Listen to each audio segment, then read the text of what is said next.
ఇది బెల్లంపల్లి గవర్నమెంట్ దవాఖాన. ఇండ్ల చూడుండ్రి రోగులు ఓపీ దగ్గర ఎంతమంది ఉన్నలో, అట్లనే డాక్టర్ దగ్గర టెస్టింగ్లు చేసే దగ్గర ఎంతమంది ఉన్నారో, ఎంతమంది ఉన్నా వీళ్ళకు ట్రీట్మెంట్ ఇచ్చే డాక్టర్లు మాత్రం తక్కువ మంది ఉన్నారు.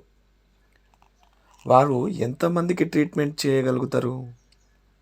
ఎక్విప్మెంట్ ఉంది, బెడ్స్ ఉన్నాయి, కానీ డాక్టర్లు నర్సులు లేక ఇండ్ల రోగుల్ని సరిగ్గా చేసుకోక బెడ్స్ ఉన్న ఇక్కడి నుండి మంచిర్యాల పోతాండ్రు. చల్లనీళ్ళు డబ్బాలు ఉన్నా తాగనికి గిలాసాలు లేవు. పేరుకు 100 పడకల దవాఖాన. ఆర్టీఐకి మాత్రం 30 పడకలు ఇచ్చిండ్రు ఇక్కడి పెద్ద డాక్టరు. మరి ఇక చూసుకోండి, ఇక సూచాయించుండ్రి బెల్లంపల్లి దవాఖాన గతి ఎట్లున్నదో.